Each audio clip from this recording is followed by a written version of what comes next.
Hello everyone. This is Dikshit Bhatt from Team OYG. On behalf of our team, I welcome you all again on this interesting another session. Today we have a wonderful speaker, Ms. Richa Srivastav from the Delhi. And today's topic for the discussion is to exploring the rainbow for the perfect health for womanhood. In short, I can explain is like that importance of nutrition for women. As the Women's Day is right now here, and on Women's Day we are presenting this another session on the topic of for the women.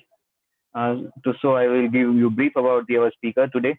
Richa Srivastava is a consultant dietitian and nutritionist based in Delhi. And Sia, she is a gold medal recipient for food and nutrition in her post graduation. She enjoys keeping her continued learned spirit alive whether she does. She has 17 years of diverse and rich experience as a dietitian that spreads across the hospitals, clinics, research, and product settings as a founder of Nutrospects, through the which she connects with her clients and based the follows. Richa ma'am is a certified nutrigenomics consultant and gut microbe expert. She is among us the premier sets of Indian dietitian trained from the Monash University, Australia in the low FODMAP diet as well, a certified diabetes educator and an award-winning nutripreneur from NEP. International bodies, a member of the panelists of several national and international bodies also there. Richa ma'am is passionate about the nutrition and its early innovation is to all different health and diseases conditions. She strongly believes in the progress of the power of nutrition and effective tools in the prevention and management of all lifestyle disorders and beyond that. Richa ma'am is a true believer of a growing and rising together and keeps the conducting of several enrichment programs for her fellow dietitians and nutrients. Her current program is on autism aware for the nutritionist, through which she is aspiring and create a task for the post dietitian and which trained and handling in children. Thank you so much, ma'am, for joining with us and giving us your time. We are glad that you could connect with us. And even if I miss anything from your introduction, you can just please take over, ma'am. No, thank you so very much, Dikshit. That it was a wonderful introduction, and like now I realize that, of course, with the years of experience that I have, there is pretty much that probably I have accomplished. But yes, there is a lot more that I have to do still. Ma'am, actually, your profile is so inspirational that we couldn't connect with you in such words. So it's less time for us to give an introduction for yourself. Absolutely fine. I just want to say that I want more and more people to get into the area of preventive health management, and nutrition definitely plays a huge role in preventing all of us against any of the diseases, right? And with the COVID coming up and the pandemic, I think a lot of people and a lot of professionals and even the non-professionals have realized the importance of nutrition in our lives. So yes, things are looking up, and I am expecting that more and more people come up into the field of nutrition and take up nutrition as their professional career and help Definitely, ma'am. reduce the disease burden on this world. Definitely. This session will also help the people to encourage to, pursue the nutrition as well. I hope so. So, ma'am, without a further ado, I would like you to take over with the session, ma'am. All right. So, as Dikshak has already informed all of you that I will be today talking about the role of nutrition in the life of a woman. So, why have we chosen this topic? Because nutrition is a huge umbrella, and we can kind of, talk a lot about starting from the day we are born, and even actually from the day our parents conceived us till the day we are live on this earth. Each and every day, we consume at least 5 to 6 meals per day, right? So we are having food every day, we are talking, we are living food. All right, so it is like there is a wonderful saying that goes like, you are what you eat, which I truly believe in. Okay, and probably that is the substance that makes our entire body. Ayurveda also mentions this pretty lot, and Ayurveda, the prakriti, the doshas that we have in our body, they are kind of balanced with the type of food that you consume. All right, so this probably was discovered millions of years. Even the modern nutrition science was taken up as a science. So Ayurveda has been speaking about it from the very beginning. Okay, now why I chose today's topic is because, as we all know, Women's Day is right here.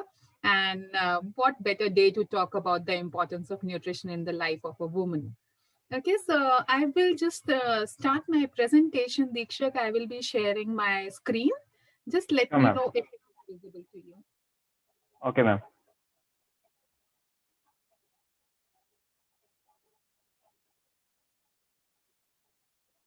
Yes, ma'am. It's visible now. We can see your screen. Right, wonderful. So the topic for today's discussion I chose was exploring the rainbow of perfect health for womanhood, right?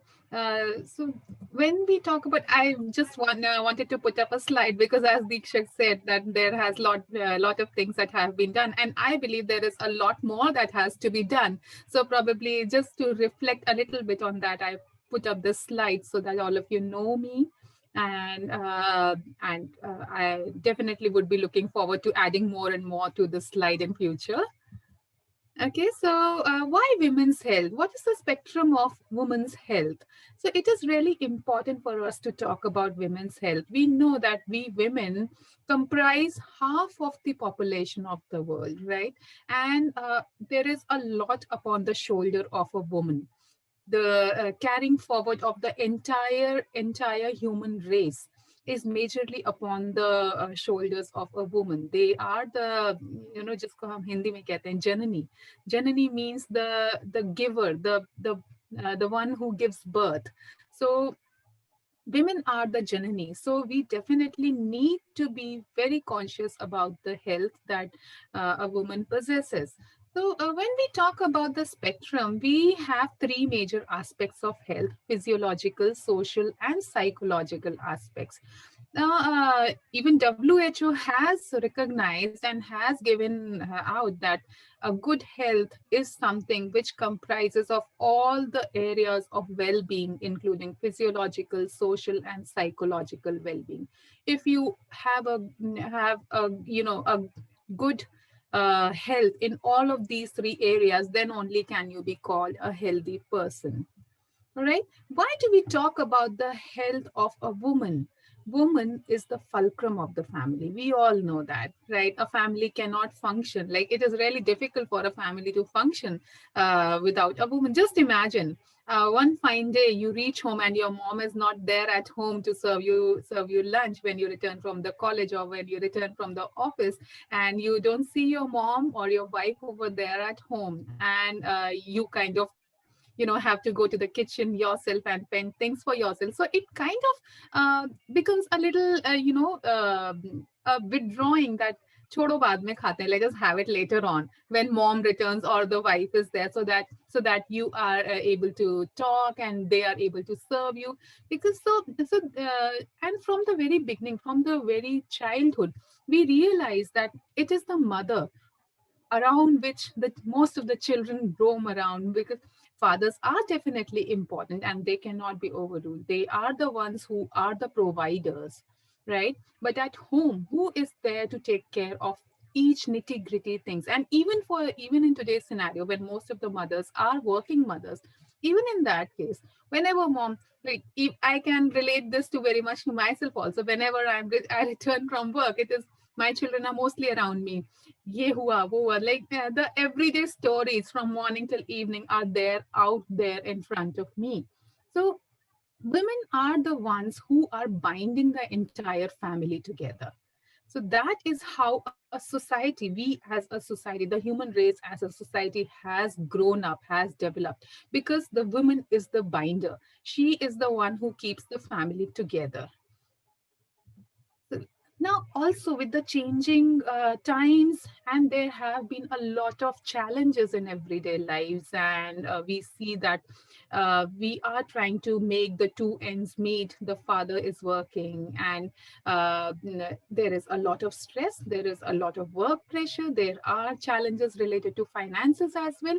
So a lot, and even if there are not too many financial challenges, even then, women are out there working. They are out there, they are out in the field, they are taking care of their home responsibilities alongside their office responsibilities, and they have to keep that balance. They have to, actually walk on a tight rope to, just maintain that balance so that nothing goes off the radar and none of the side is down or up. And this is really walking on the tightrope, and we women are actually walking on the tight ropes. So a lot of women have come up, and we have seen women coming up as inspirational people, and they have made their marks, be it sports, be it IT industry, be it aviation. The women are going to the higher skies, they are astronauts, and we see women in every single field, and they are definitely proving themselves. And it is really challenging also, because they have to take it. It is not just that the work they are taking care, they are also handling their family responsibilities equally well. So it is actually important for them to take care of their health, because one, if your health is not at the right place, you will be finding it really difficult to manage both the things. Like, it is huge thing to do, right? So I am sure all of you would agree to that, that managing both ends is difficult. One cannot handle these things single-handedly, but there is support required, definitely, and there is quite a lot of synchronization required. And for maintaining all of these synchronizations, women have to actually work hard. So what is it that makes a woman healthy? Think times have changed, right? We are handling responsibilities inside the house and outside the house also. So there are a lot of things that have changed over the years, over the generations. Irregular routines. We have women working in night shifts also.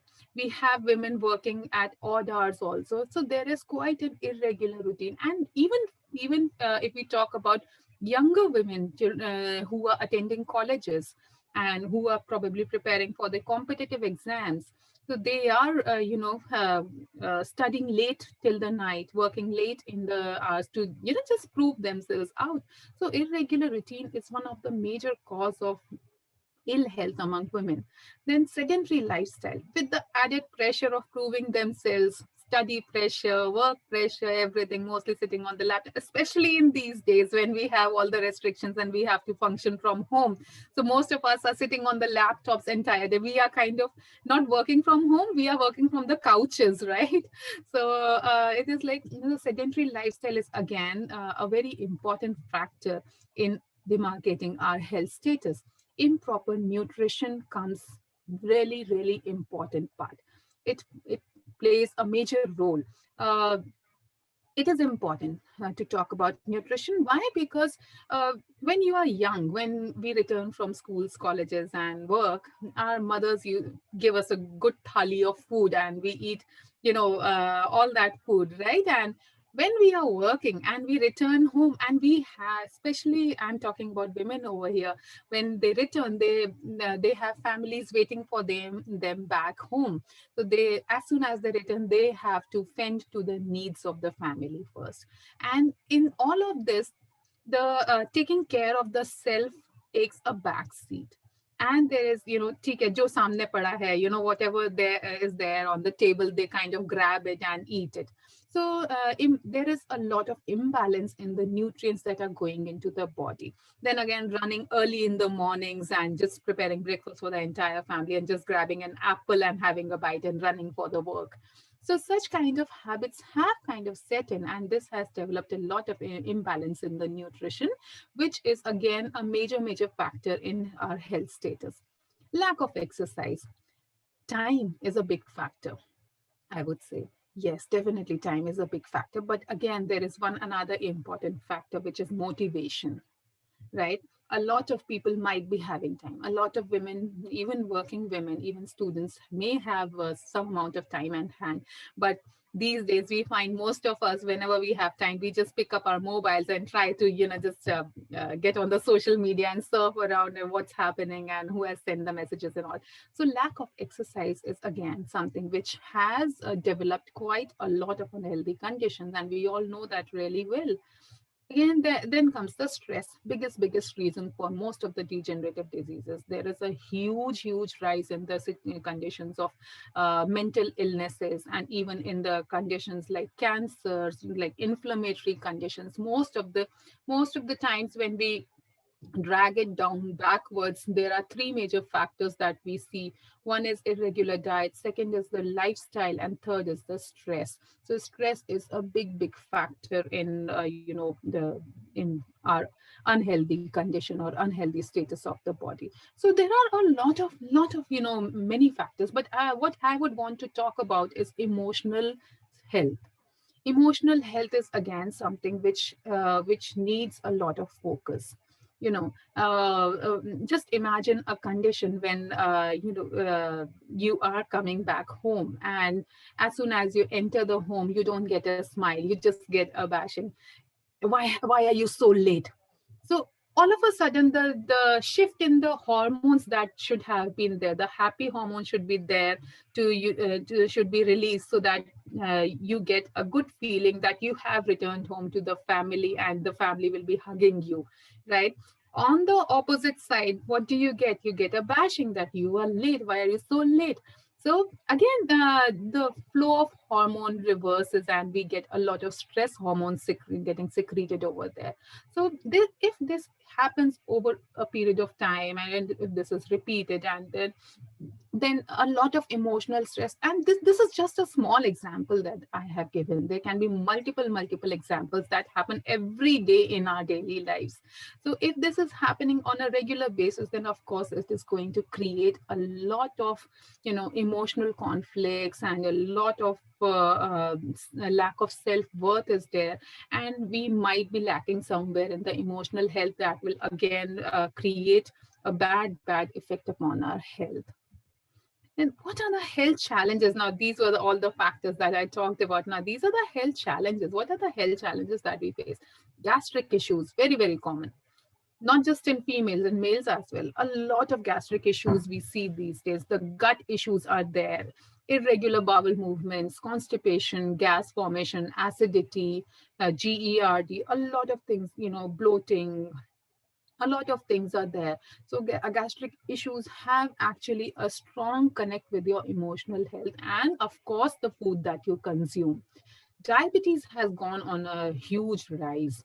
The reason being, again, sedentary lifestyle, eating patterns, and stress, heart diseases, autoimmune disorders, the hormonal imbalances have again, we have started to see a lot of cases who are coming up with thyroid imbalances. They have increased big time. A lot of hormonal imbalances are being seen these days.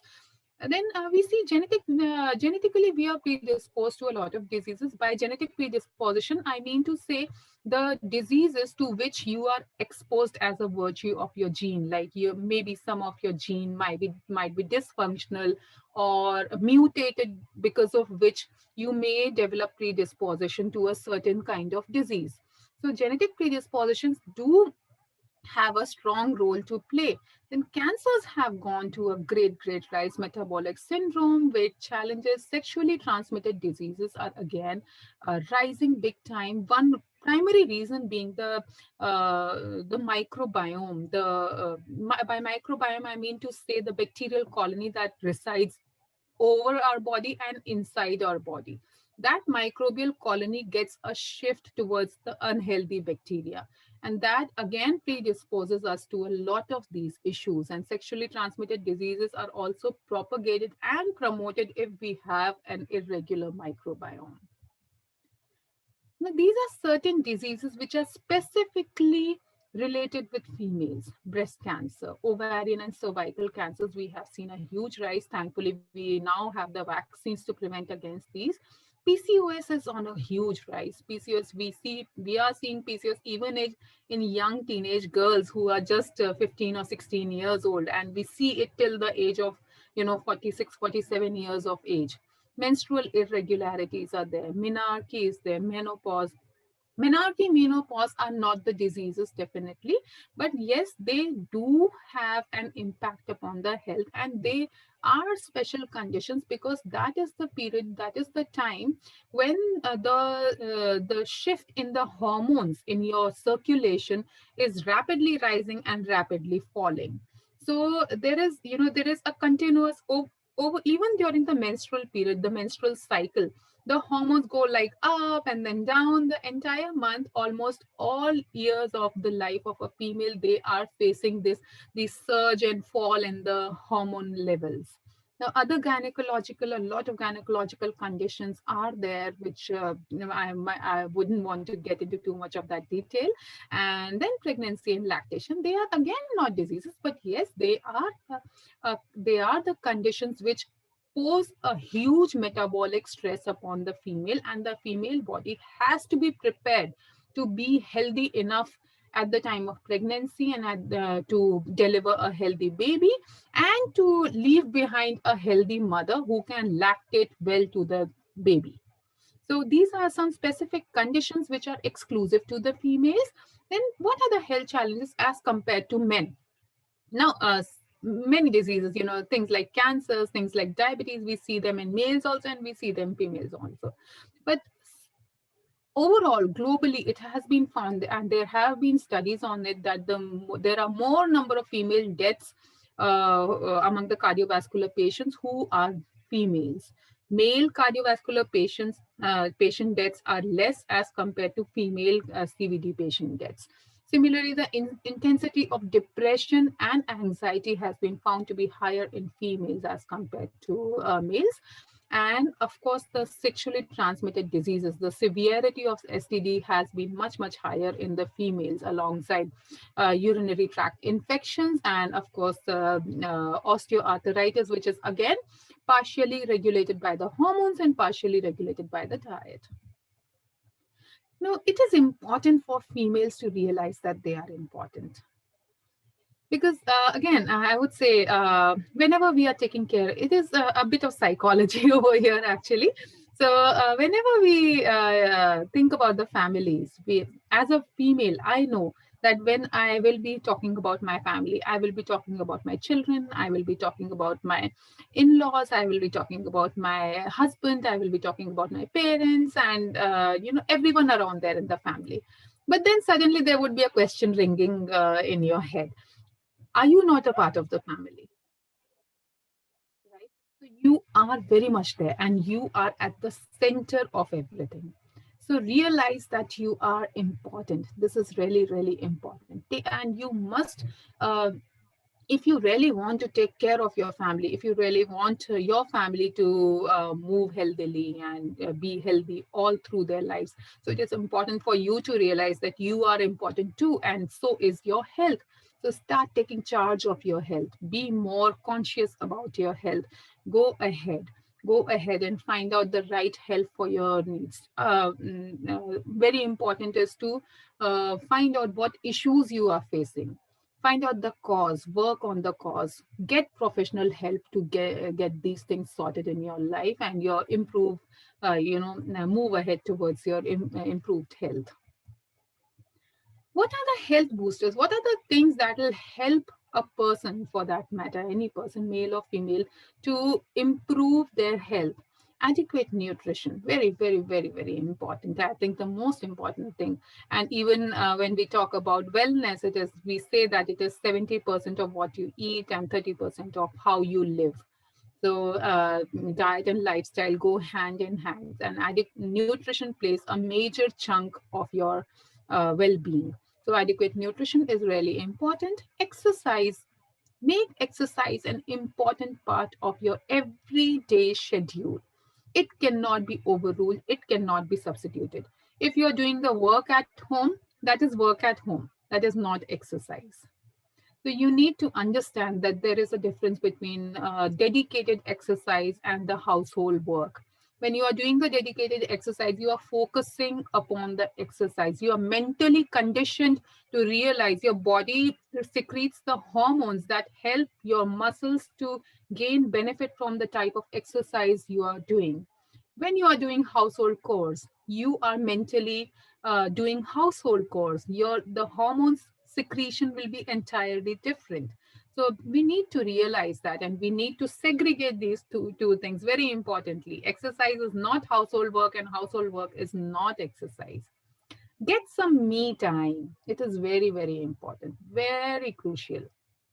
Why me time? Because there should be some peaceful time in the day when you can spend just with yourself, deliberating how your day has been, or just listening to your favorite music, just enjoying your small cup of tea, and just being with yourself.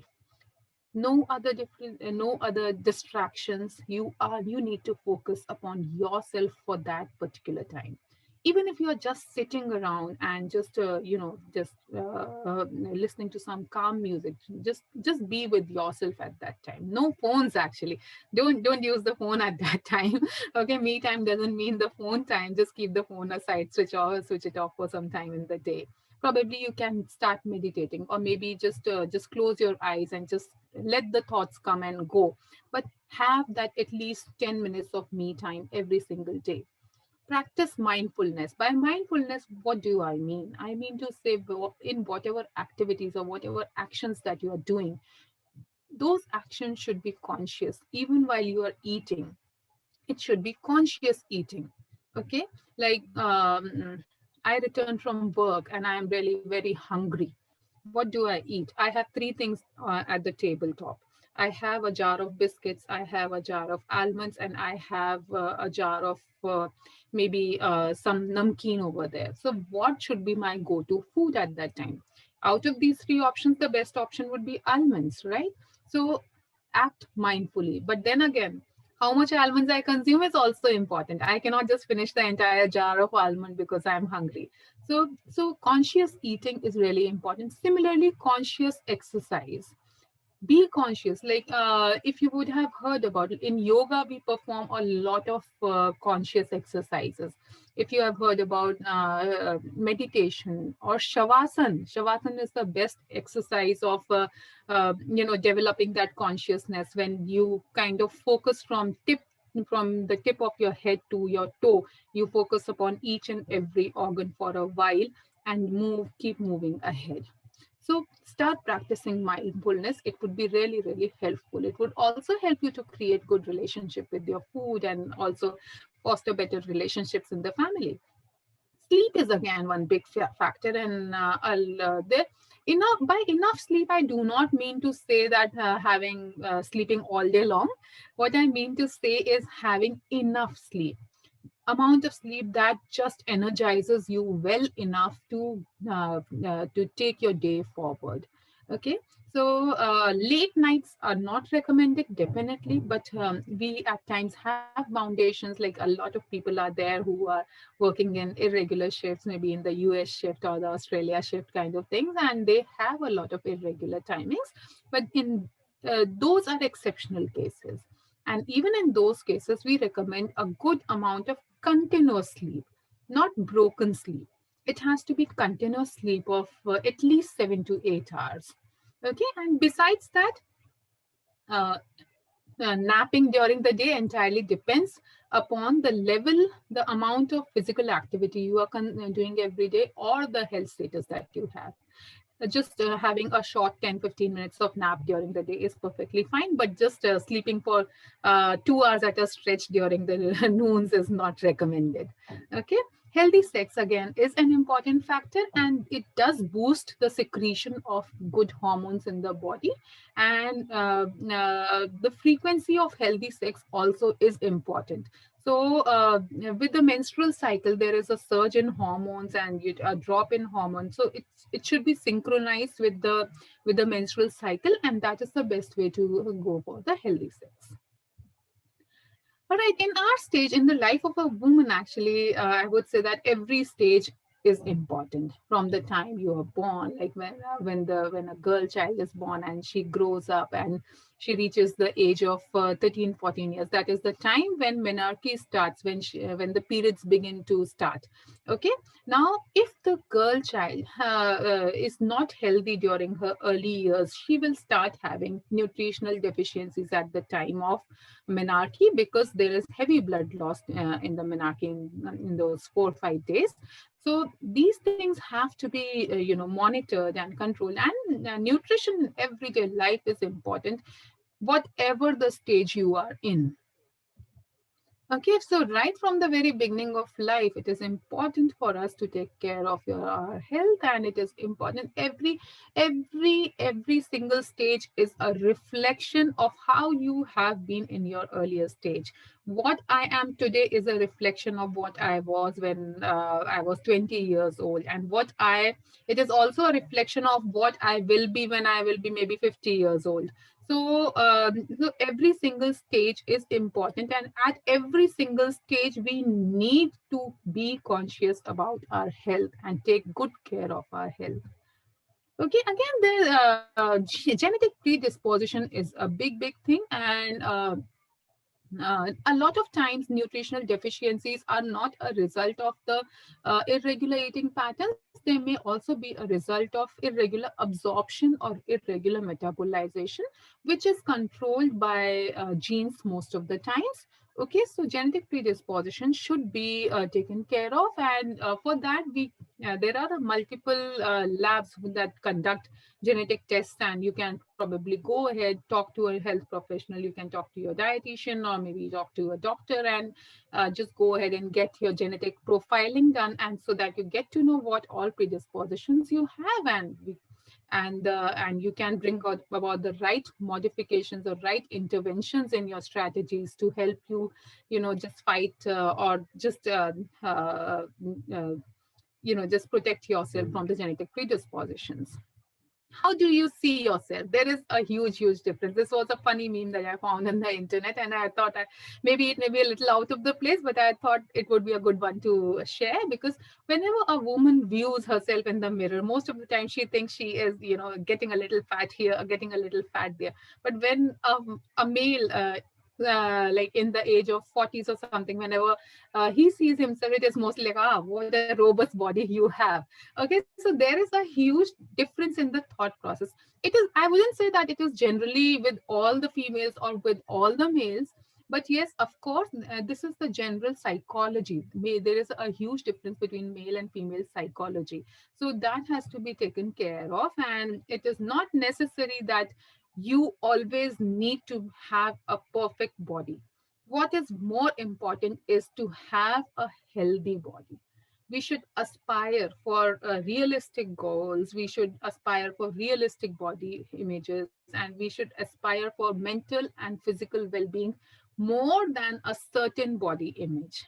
Okay, Bollywood celebrities and Hollywood celebrities, they are working for that. Okay, they get paid for that. Okay, you're not going to get paid if you have a zero figure. Okay, so aspire to be healthy. Thinness is not a reflection of healthy. Okay, it is important to understand.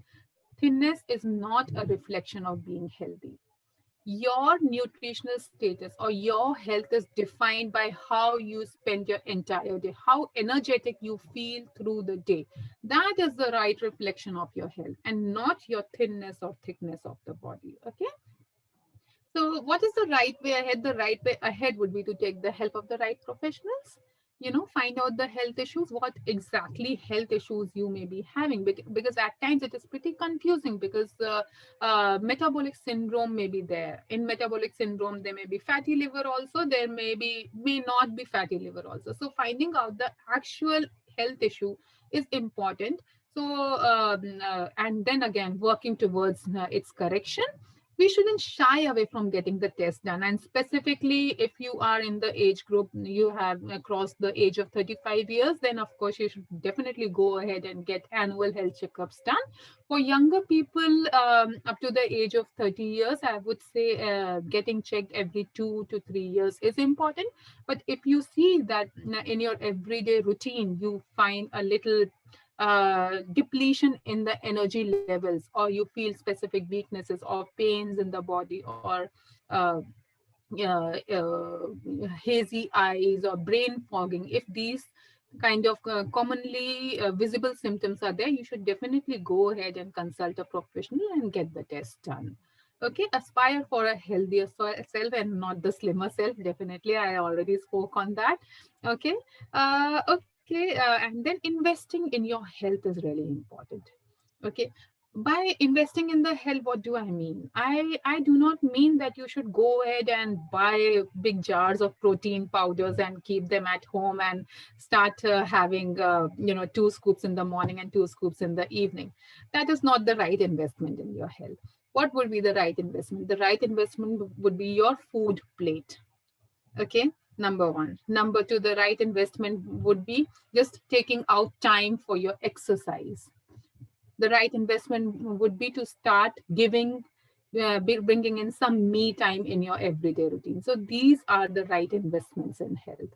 So start doing that and pursue your passion and happiness. Everyone has one specific, or maybe two, or maybe at times unknown passions, right? Try to discover your passion and try to find out what makes you happy, and if possible, make a career in something that makes you happy.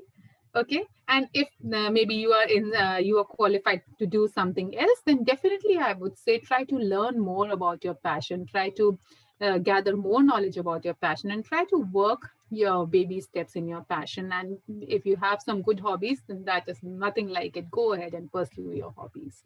Okay, stop listening to quacks. That is the big thing. Okay, and again, quackery is big time in, specifically in India, I would say. Every other person is a nutritionist. A doctor is a nutritionist. A nutritionist definitely is a nutritionist. A doctor is a nutritionist. Even your maid would be a nutritionist. She will also give you nutrition advice. But is that advice right and appropriate for your body? Who will be able to decide that?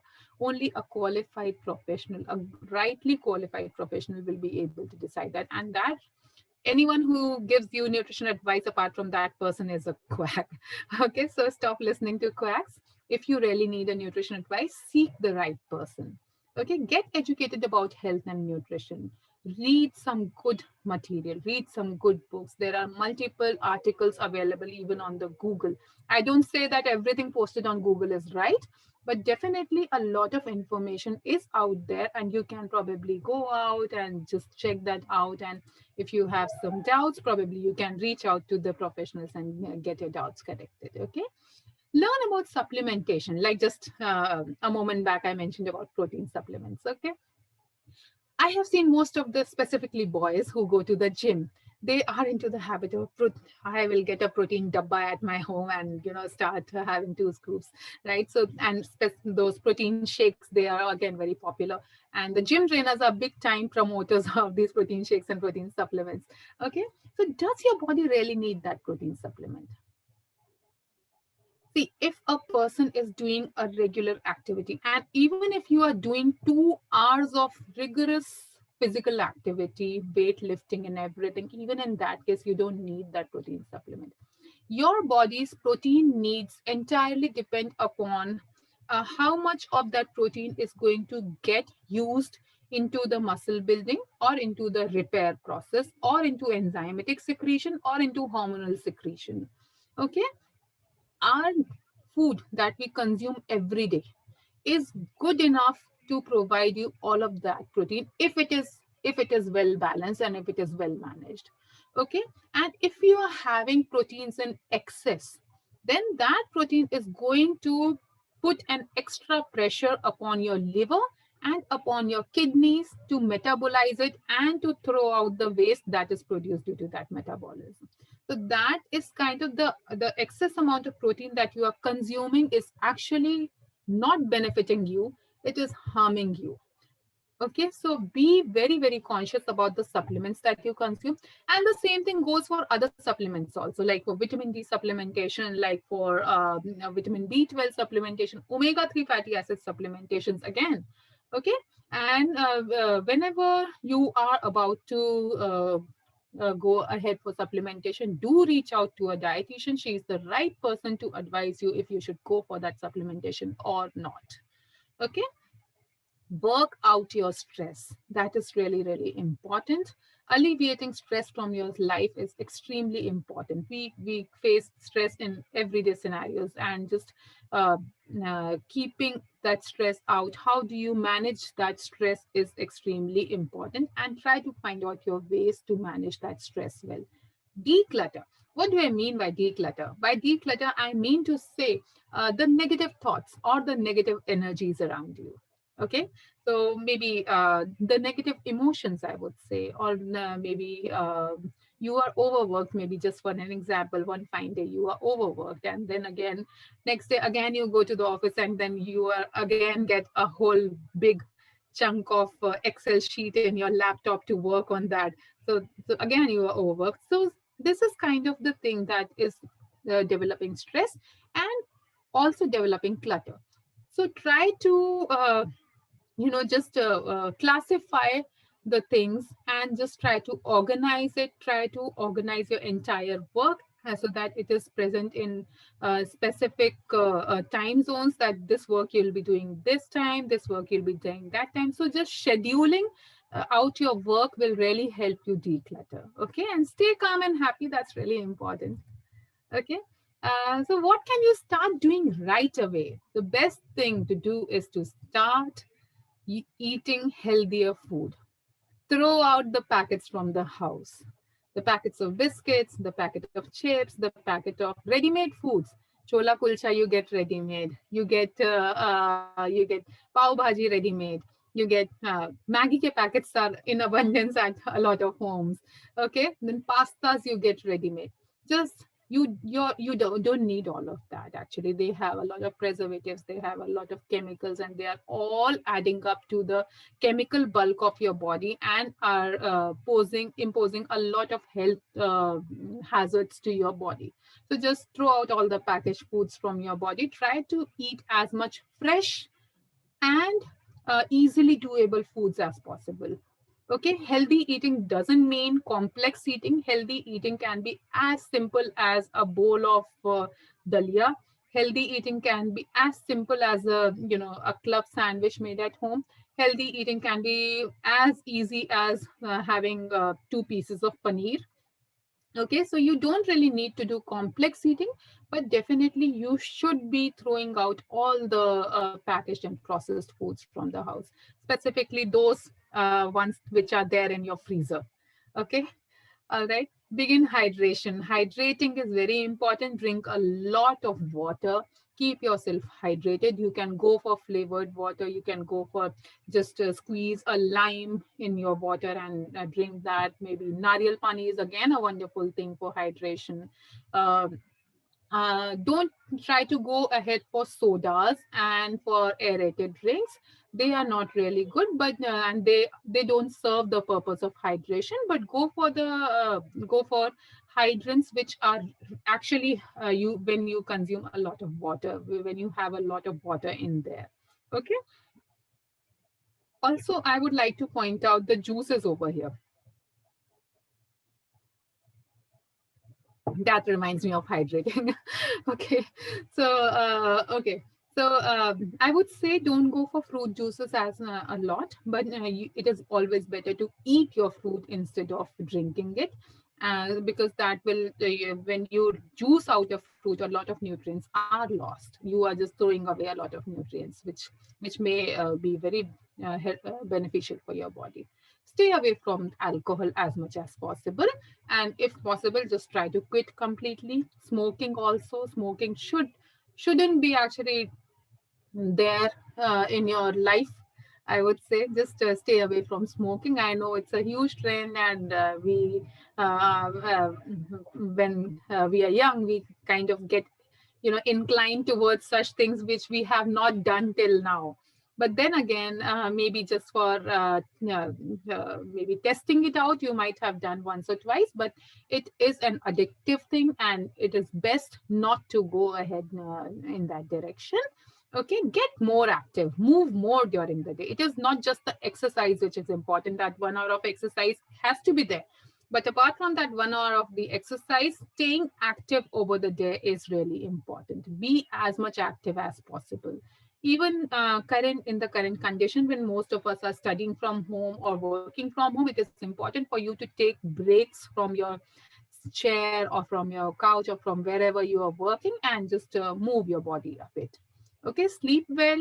Prioritize your work, prioritize your commitments, prioritize your everyday schedule. Journaling is a wonderful way of prioritizing things. Okay, and organize yourself and your day. That will be very helpful.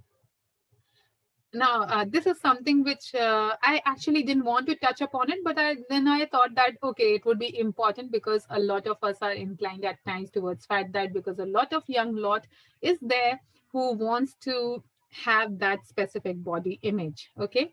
And let me tell you, the any sort of fat diet, any sort of fat diet, which is named as this diet, that diet, it is not going to be beneficial for you in the long run. Short-term goals maybe you might achieve, but then that will bounce back, and it has a lot of implications upon the health also. So it is always better to if you want to reduce weight, reduce it healthily, exercise well, eat well, consult a dietitian. She will help you out in doing that. Even the same thing goes for muscle building. If you want to build up muscles, then consult a dietitian. She will be the best person to help you out. Don't go for any named or unnamed diet. Okay, what more? Choose to be happy. That is the most important thing. Stay happy, choose to be happy, pursue your passions, because that is something which will keep you mentally happy and aware and conscious about your surroundings. And that would be something which will help you balance out all that you have to do as a woman from morning till night. Okay. So that will be all from my end in this presentation, and I hope I was able to give you some value, and probably maybe to a lot of males also in the audience. Okay, so but of course it is important to be conscious about our health. Whether we are men or women, it is really important, and we should teach our children also to be conscious about their health. Conscious eating, conscious activity is something which is very helpful and does take us a long way. That's all from my end, Dikshit. Thank you so much, ma'am. It was a really wonderful presentation, and the way you describe each and every point is so perfect that I think each and everyone would love the presentation and love the session as well. You know, the in the starting you said that if there is a no mother in home, that how would, so I would like to add up on that. I cannot imagine that. So I don't want It's to do that as difficult well. to imagine, yeah. And it was really a great session, ma'am.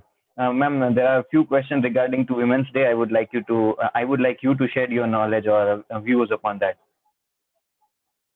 Ma'am, as per you, why it is important to celebrate a Women's Day, as we have Women's Days here? So, Okay, so long back, this is somewhere around 1817, I think. There was women did not have voting rights at that time.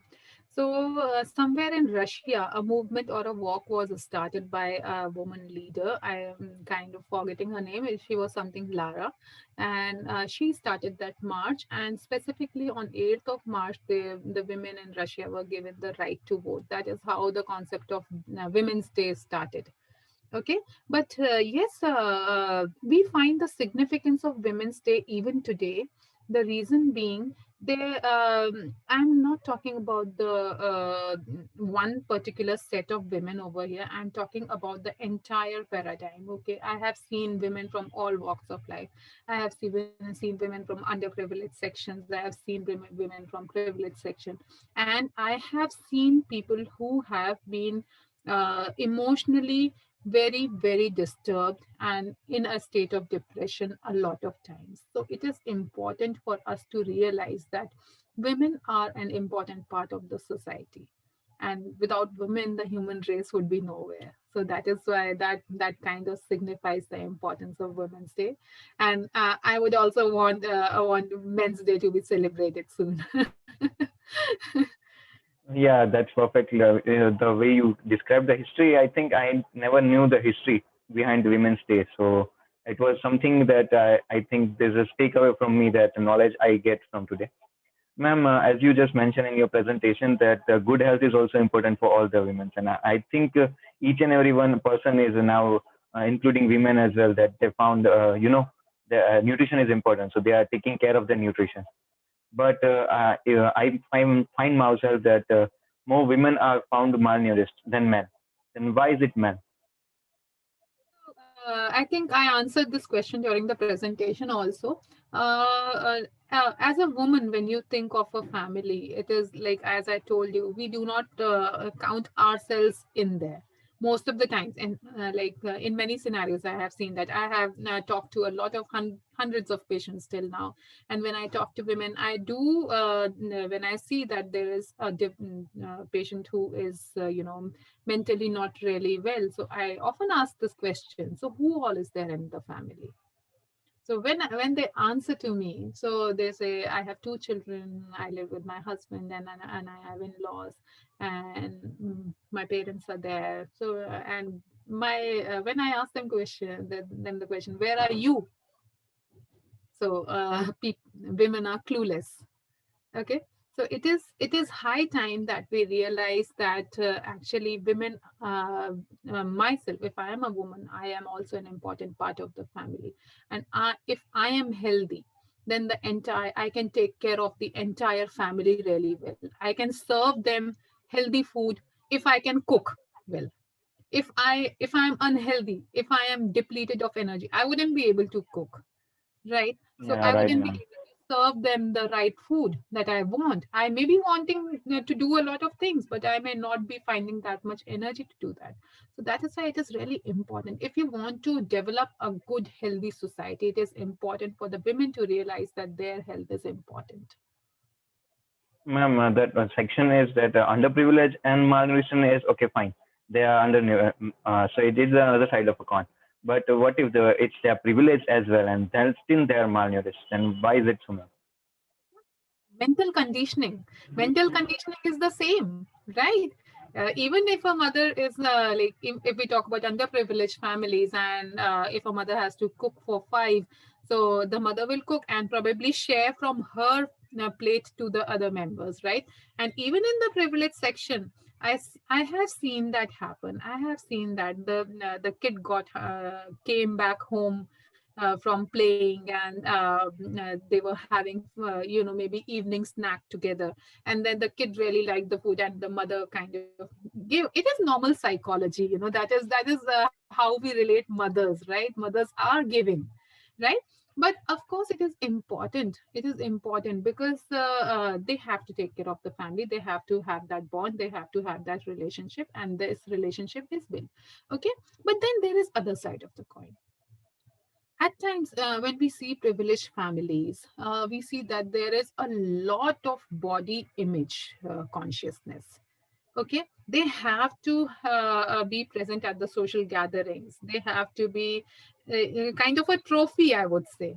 Okay, so the trophy wife or the trophy mother. So this kind of thought process is something which probably protects them from, if I will eat this full plate of meal, I will gain weight, I will look fat in the party, I will look fat in the get together, or I will not be able to have the food over there in the party.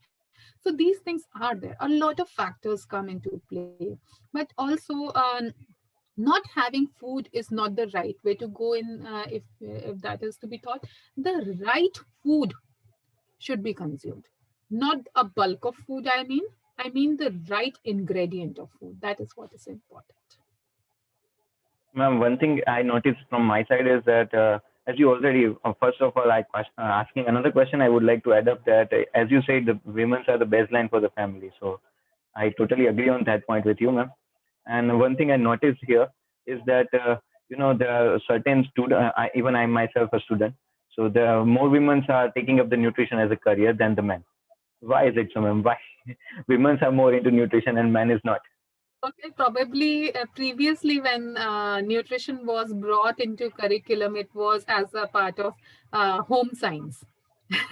And when it comes home science, so a lot of other courses which were there were kind of home designing, child psychology, and then painting. So all of these subjects were there as a part of home science, and food also kind of came in कि चलो ठीक है इसको home science में डाल देते हैं.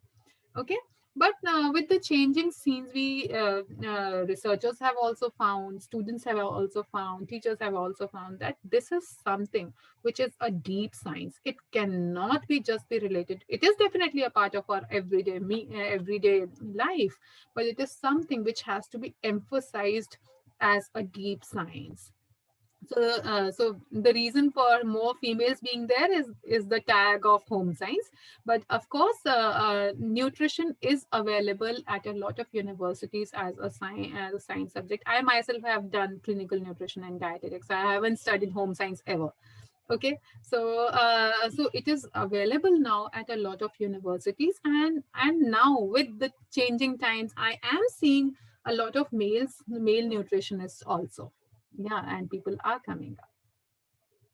Ma'am, in your starting of the session, you mentioned the Ayurveda with the dietetics.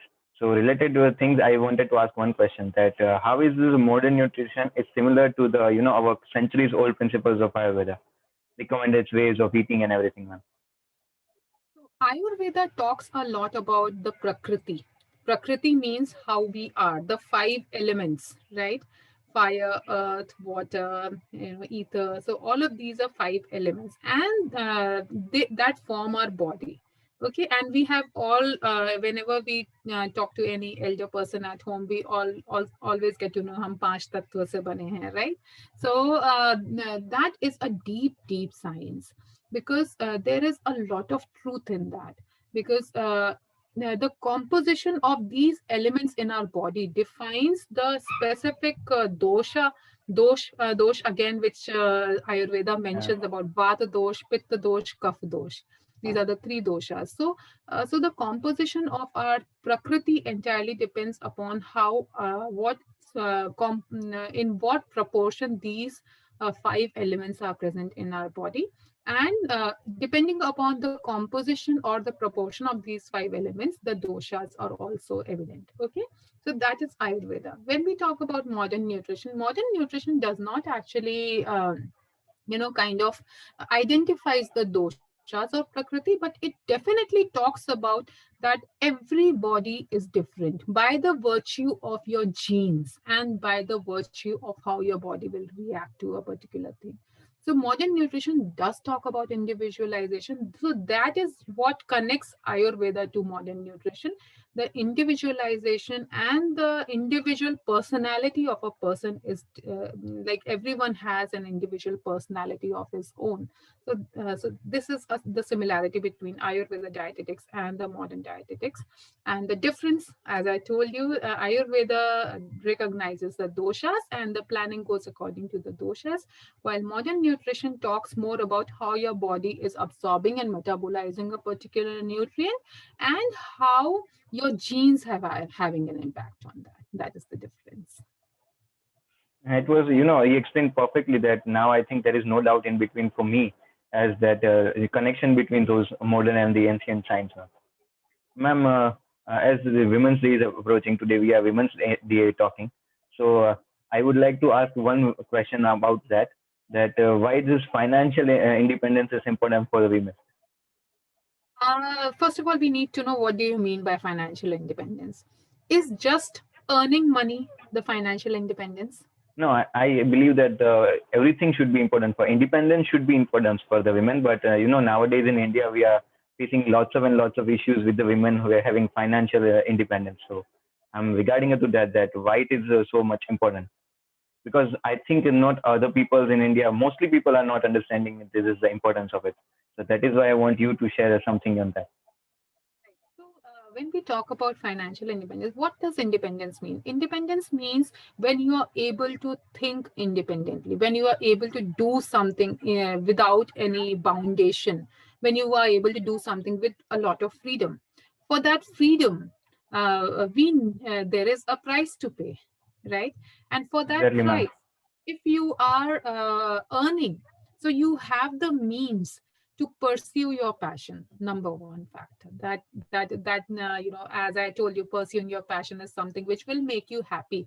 So your happiness depends a lot upon whether you are earning or not, because if you are earning and if you take out a particular chunk from your earnings to pursue your passion, so that you will do, right? Whilst like in most of the cases of women, if a lot of families are really good, but there are a lot of the families which pose a lot of there are a lot of foundations, also a lot of limitations. Also, the entire family is being run by the male member of the house, so a lot of Yeah. responsibilities, house and food and means and electricity, education of children and everything. So there are financial limitations. So at times our interests take back seat, that why to spend money in this interest. But Hmm. is that interest not important? Primarily, prima facie, it doesn't seem important because it is not directly linked to the transaction. But if we talk about the psychology, it becomes important. Why? Because it is giving you inner happiness, inner peace. Okay, so if you are financially independent, you may be able to, there are higher chances that you would be likely to able to achieve that mental peace or happiness. Okay, that is one factor. Secondly, financial independence also means it doesn't just mean earning a salary. It also means, do you have some credit? Do you have some saving? Do you have some cash flow which you can use in the emergency? Most of the females, like earlier also, when I remember my dadi used to save the money in small, small boxes. And whenever we used to visit her, she used to take money out from that and hand over to us children. And we used to be related that dadi ne diya, right? So those are the kind of things which used to happen earlier. And but now today, in with the transparency of the financial transactions, a lot of loans that most of the families are undergoing. So that saving often doesn't happen when the female is not earning. And if the for specifically for female, if I'm talking about, like even for the LIC policy, if we go ahead, we see that the earning member of the family kind of invests into the LIC policy, but the non-earning member of the family doesn't invest in the LIC policies, right? So just building up on your finances will happen only when you will be able to invest. When will you be able to invest? Only when you will be able to earn.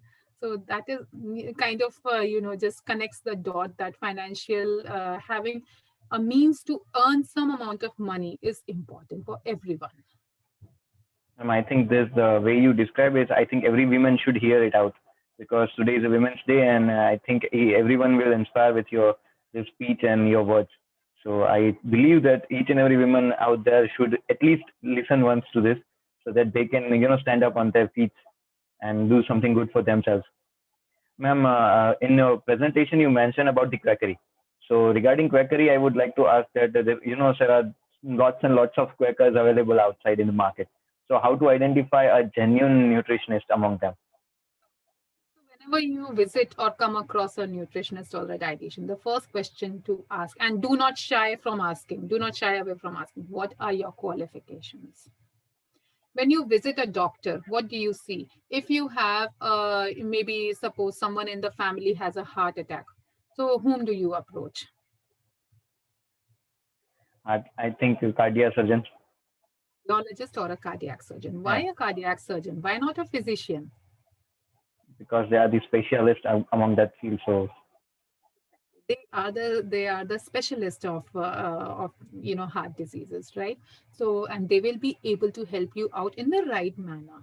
Okay, so and on the Google we search the qualification of the person before visiting a doctor, right? And we like if I have a tummy ache, then probably I would want to visit the right professional for it. Okay, and if maybe I wouldn't go to a lawyer to consult for my health. Okay, and if I'm pregnant, I will be going to a gynecologist, right? So having a know-how of the qualification of the person is the first thing that one should do whenever you are trying to approach a professional. Ask the qualifications. Is the person properly qualified? As a norm in India, there is no registry as such of dietitians. There is no body that regulates the registration process for the dietitians, but the norms are being set up and the bodies are coming up. But as a citizen or as a person, whenever you visit a dietitian or a nutritionist, or you look around for a dietitian or a nutritionist, search the qualifications. The person should be a postgraduate MSc or an MHSC, Masters in Home Science, in Foods and Nutrition, Clinical Nutrition, or Dietetics. Okay, these are the basic qualifications. Added on to it, a PhD or an MPhil or a DPhil is a different thing, but these are the very basic qualifications. And also the institute from they have done it again is important, because there are a lot of institutes that offer, see the duration of that a nutrition student studies starting from the graduation is anywhere from 2 years to 6 years, no, sorry, from 5 years to 6 years. In 5 years, we study 3 years of graduation in nutrition, and in 2 years, we study in the post-graduation in nutrition, plus 6 months of compulsory internship. That is the basic qualification that a nutritionist should have to practice to be able to deliver the right dietetic services. Okay, so that's how you can identify.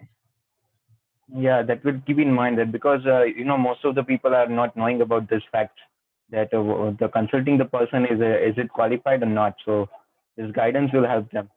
Ma'am, last question from And my it is side. also Yes, ma'am. it is important. The reason being, when you visit a nutrition or when you consult on nutrition or when you talk about food, what are you doing? You're talking about your health. Your health is not something a roadside person can handle. You Exactly, wouldn't ma'am. ask a rickshaw wala ki bhaiya injection laga do, right? So when it comes to health, it is important for a person to know whether you are approaching the right professional or a quack. Definitely, ma'am. So health is most important, but people nowadays are getting fooled by the other person. So this is the perfect way to guide them. Ma'am, last question from this side that what are your takeaway or home messages for the people who are willing to take up nutrition as a career, ma'am? Come up, please come up. Go ahead, invest your time and money in the right courses. Do not go for certificate courses. Do not go for diploma courses. Acquire the right degrees, because these right degrees are the only ways to get a thorough knowledge of nutrition. Something that we learn in 6 years or 8 years cannot at all be taught in a period of 6 months or 1 year. You need to dedicate that time of 6 to 8 years. Why are we dedicating so much of time? Because we are taking care of the human body. We are taking care of something which is very integral. Our entire body is composed of millions of particles. Those millions of particles or cells are made up of the nutrients that we are consuming. And if we do not give time into understanding these nutrients, how they are getting into our body, from where they are coming, how they are getting in, how they are being metabolized, how they are being used, what will be the impact if this is not there, what will be the impact if that is not there, what should I give if this disease happens? If a person of cancer comes to me, I'm sure I will be able to handle it. But if you ask a diploma holder or like maybe a certificate holder, if the person goes there, then they will just give anything, and that will have a serious implication upon the health of the cancer patient. They can get to the stage of malnourishment and maybe death also. Okay, so it is important. It is really important. So go ahead and pursue the right degree. And before you come out for practice, acquire acquire the right tricks of the trade. Okay, by what do I mean by tricks of the trade? You should be good enough in being able to counsel the people. Okay, because nutrition is not just what is written on the paper. Nutrition is a lot of what we talk. We have to convince the people to eat the right amount of food and the right type of food. Okay, if I ask a South Indian to eat a chapati every day and stop eating rice, he will not do that. Okay, so that is by what I mean by trick of the trade. Exactly, because even I believe that the most of the human disease can be treated by the nutrition only. So that's why nutrition is so much important in a human life. So once again, ma'am, thank you so much for joining with us and giving us your valuable time. You gave us your time off from a busy schedule, so we are glad that you connected with us. And we hope in future we could connect with you again in more and more sessions. Hopefully, right now the COVID situation is going, so we are on webinars. But hopefully to see you again in a personal level and have a seminars as well. So I thank would you be so much, glad ma'am. to do that. Yeah, I would be glad to do that. And thank you so much for reaching out to me for this session. And I really enjoyed delivering the session to and reaching out to all Ma'am, the we people. actually loved the session. I think each and everyone who is listening right now who also loved the session. It was a perfectly mannered and the way you explain things are so good. So actually, it was a wonderful session, ma'am.